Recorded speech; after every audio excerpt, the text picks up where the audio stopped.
बोल बोल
सचिन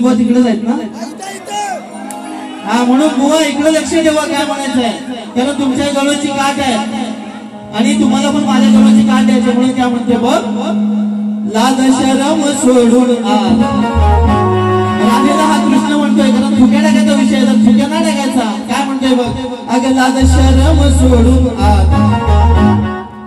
जवळ येऊन दूध मला पाच लाज शरम सोडून जवळ येऊन दूध मला पाच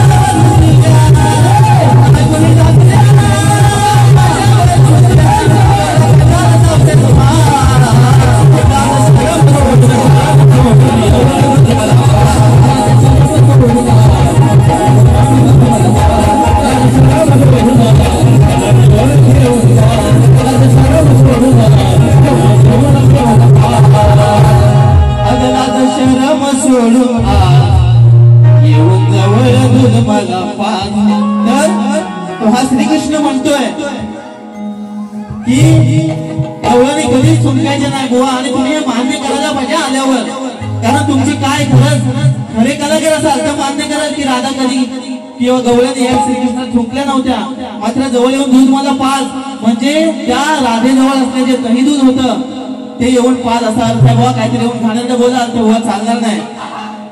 माझ्या गवळणी इकडे बोलतोय, लक्ष असू.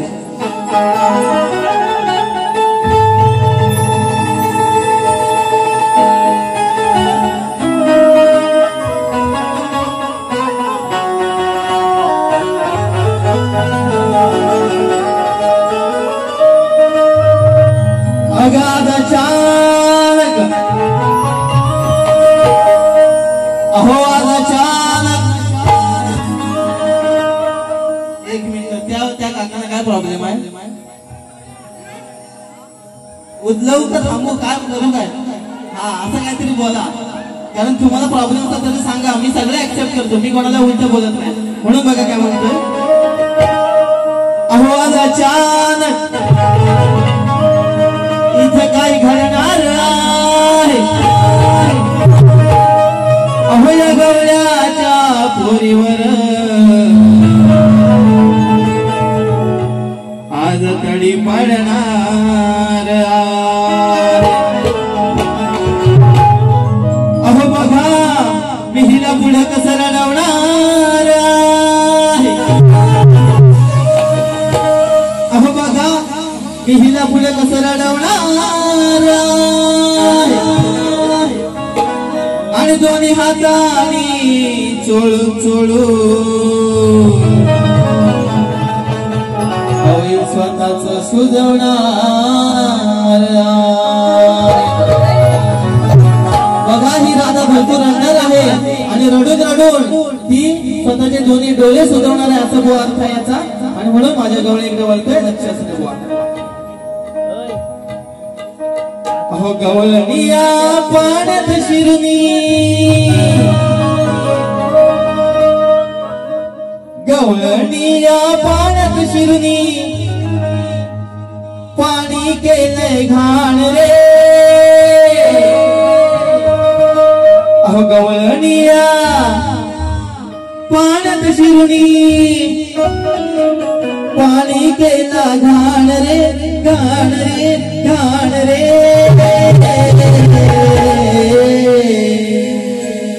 आणि मला म्हणती, आणि मला म्हणती, आणि मला म्हणती, काना काना कपडे आमचे आण रे. मला म्हणती काना काना कपडे आमचे आण रे, मला म्हणती काना काना कपडे आमचे आण रे, मला म्हणती काना काना कपडे आमचे आण रे. दुनिया म्हणत फिरुनी, दुनिया म्हणत फिरुनी, पाणी केला घाण रे, घाण रे, घाण रे. मला म्हणती काना काना कपडे आमचे आण रे, मला म्हणती काना काना कपडे आमचे आण रे.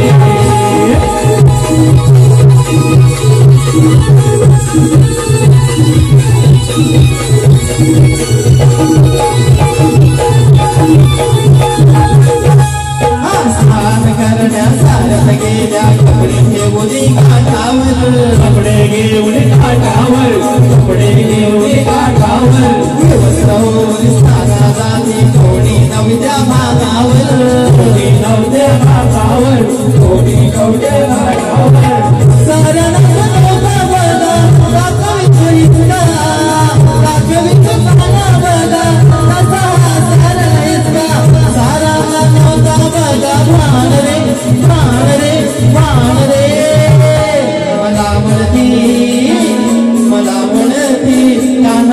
कपडे आमचे आण रे, मला म्हणती काना काना कपडे आमचे आण रे, मला म्हणती काना काना कपडे आमचे आण रे, मला म्हणती काना काना कपडे आमचे आण रे.